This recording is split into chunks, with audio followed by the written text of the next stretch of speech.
আমার পেটে তিল তিল করে বেড়ে উঠছে সম্পূর্ণ বৈধ সন্তান। পেটে হাত দিয়ে মনে মনে আরো বললাম, তোকে কেমন করে আমি পৃথিবীর আলো দেখা থেকে বঞ্চিত করব?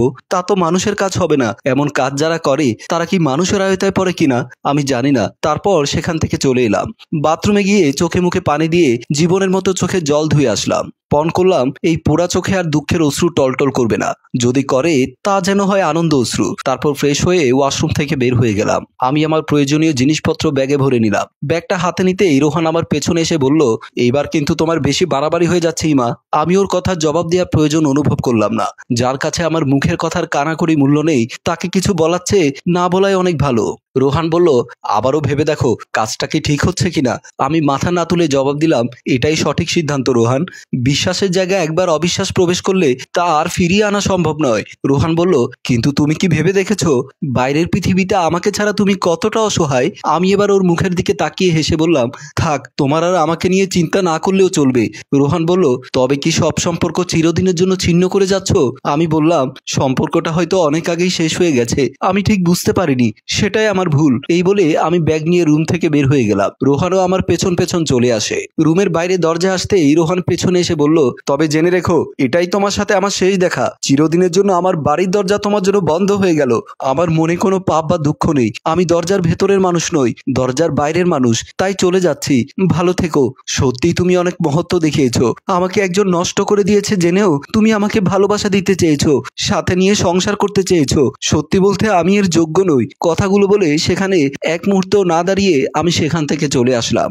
বাড়ির সামনে এসে কলিং বেল চাপ দিলাম। বাবা বেঁচে থাকলে মনের কথা খুলে বলা যায়। জানি না ভাইয়ারা কি বলে, ভাবিরা কি বলে। সত্যি বলতে মেয়েদের একটাই ঠিকানা যেটা পরিবর্তন হয় না কখনো, তা হলো বাপের বাড়ি। যদিও আমার বাবারই অনেক আগেই মারা গেছে, কিন্তু মমতাময়ী মা বেঁচে আছেন। দু চার কথা হয়তো শুনতে হবে, কিন্তু স্নেহ মাখা বুকে ঠিকই জড়িয়ে নেবেন। এমন পরম শান্তিপূর্ণ আশ্রয় আর কোথায় পাবো? আরো একবার কলিং বেলে চাপ দিলাম। দরজা খুলে আমার দিকে জিজ্ঞাসু দৃষ্টিতে তাকিয়ে রইল হালকা বয়সের একটি সুন্দরী মেয়ে। আমি ঢুকতে চাইলে সে বাধা দিয়ে বলল, কে আপনি?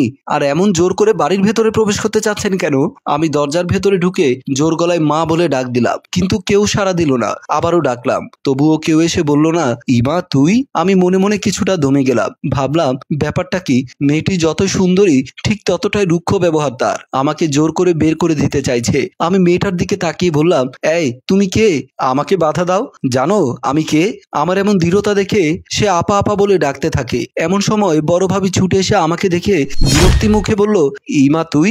আমি বললাম, আগে বলো এই বেয়াদব মেয়েটাকে। ভাবি বলল, এটা আমার ছোট বোন। কেন, কি হয়েছে?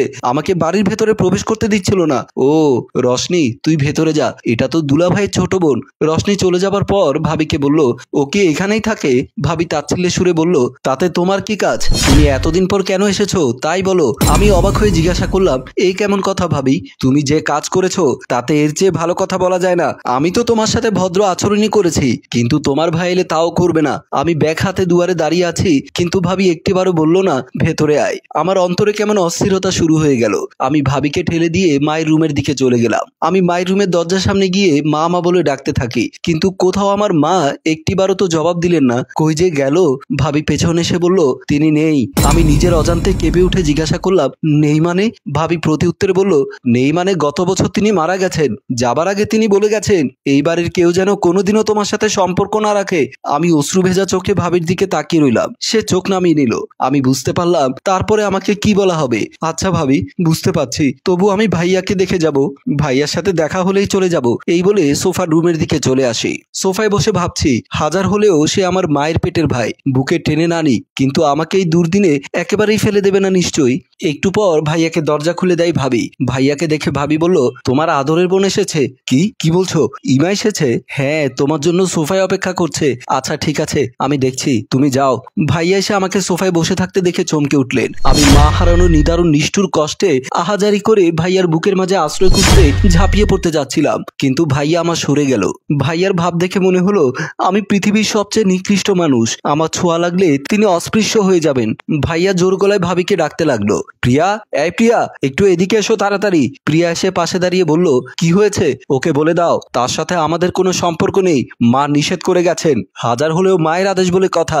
আমি তো তার মতো অবাধ্য সন্তান নয়। আমি বুঝতে পারলাম না আমার মমতাময়ী মা এ কথা বলে গেছেন নাকি এটা ওদের সবার চক্রান্ত, আমাকে সম্পত্তির ভাগ থেকে বঞ্চিত করার জন্য। যাচ্ছি ভাইয়া, কিন্তু ইফতিয়ার ওর বউ সুমাইয়া কই? ওদের দেখতে পাচ্ছি না যে। ভাবি বলল, এত দরদ তোমার দেখাতে হবে না। ইফতি বিয়ে করে শ্বশুর বাড়িতে থাকে এখন। আশা করি তোমার ভাইয়া কি বলেছে তা তুমি ভালো করেই শুনেছো। জি ভাবি, গেলাম, পারলে একটু দোয়া করিয়েন বলেই আমি বের হয়ে গেলাম। দরজা দিয়ে বের হয়ে বাড়ির দিকে তাকিয়ে আছি আর ভাবছি, কই যাব আমি? নেই শ্বশুর বাড়ি, বাপের বাড়িতে সবাই পর করে দিল। না জানি কোন পাপ করেছি যার জন্য সৃষ্টিকর্তা আমাকে এতভাবে শাস্তি দিচ্ছে। আমার কেমন জানি দম আটকে আসছে। আর মেয়েটির বুক ভরা আর্তনাদ ও চাপা কষ্ট দিয়ে আমাদের গল্প এখানেই শেষ হয়। সম্মানিত ভিউয়ার্স, আসলে মেয়েটার মা কি মারা গেছে নাকি খুন করা হয়েছে? মেয়েটা এখন কই যাবে? এমন একটা মেয়ে তো রাস্তায় রাস্তায় ঘোরা সম্ভব নয়। মেয়েটির শেষ পরিণতি জানতে কমেন্ট করুন পরের পর্বের জন্য। গল্পটি ভাবনায় হাশেম রাজু।